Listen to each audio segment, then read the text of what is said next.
evening. This is Newsline from the European Broadcast Center in Frankfurt, Germany. I'm Sergeant Steve German. German Chancellor Gerhard Schröder says his opposition to a potential U.S. military attack on Iraq is not hurting German-American relations. The question has been nipping at Chancellor Schröder as he guides his country through the worst flooding in 150 years and leads his Social Democrat Party in a struggling re-election campaign. Speaking to foreign reporters, he said there is no rift with the Bush administration, and he denied reports the U.S. ambassador had been sent to express disapproval of Schröder's statements opposing an Iraq war. U.S. Army Europe is providing over 150,000 sandbags to the German government to support the German flood relief effort. The 21st Theater Support Command distributed the sandbags from the Kaiserslautern industrial complex to 3 German tractor-trailer trucks. The sandbags will be taken to Wehren, Germany, which is a town near the Müritz Lake, for further distribution. The USTRA contribution to the flood relief effort is just one example of a long history of mutual support between Germany and USTRA. Specialist Leanne Cowan has more. There's a long history of mutual support between U.S. Army Europe and Germany.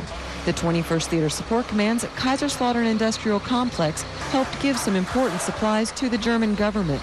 The U.S. Army donated to the German Bundeswehr 150,000 sandbags to help as a measure for the flooding we have in the eastern part of Germany, and just to prevent that a couple of cities will be destroyed by water. We expect some more flood over Lower Saxony, so as a preventive measure, we can take these sandbags to these locations and make sure that we can help to prevent the worst.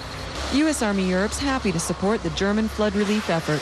I'd like to say thank you to the U.S. Army just for helping us in a situation like that, and I think the people will be pretty happy about this. From Kaiserslautern, Germany, Specialist Leanne Cowan, 21st Theater Support Command. A top Iraqi Kurdish official says that Arab radicals linked to al-Qaeda are experimenting with chemical weapons for terror attacks in a laboratory in a remote part of Iraqi Kurdish territory.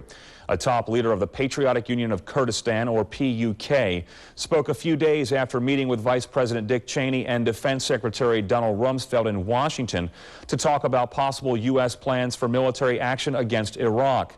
PUK intelligence confirms the existence of a facility experimenting with poison and chemical agents.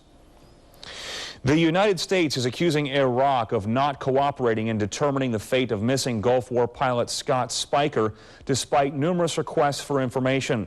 Spiker, a U.S. Navy F-18 pilot, was shot down over Iraq on the opening night of the Gulf War in January 1991 and was initially listed as killed in action with no body recovered.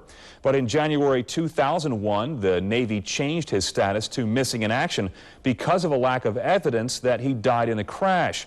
Iraq has said Spiker died in the crash. During a deployment, one of the few comforts of home is mail. Navy journalist Jennifer Lewis spent some time aboard the USS Emory S. Land and talked to the people who make sure the letters and care packages get to the sailors. The post office on board the USS Emory S. Land is at the top of the list when it comes to customer service. The postal clerks work diligently to give sailors the same luxuries as the stateside customer receives at any post office. When we go underway, that we receive mail. Also, when we're underway, when we hit ports, that we receive mail. We do money orders, just like a regular post office does. All stamp sales, priority mail, standard mail. We receive every sort of mail. We have all the rates, all the different countable types, insured mail, certified mail. We have all the advantages that a base post office would have. There is a real sense of satisfaction that comes with being a postal clerk, as PC3 Seth Callis tells us. My favorite part about the job is people getting their care packages. You know, they get all happy. They get a little package home from mom. And it feels kind of good, you know. Especially around Christmas, a lot of sailors stuck overseas. In an isolated place like Loma Elena, you know, get a little taste of home. Reporting from on board the USS Emory S. Land, I'm Navy journalist Jennifer Lewis, AFN News. And that's Newsline from all of us at AFN. Good night.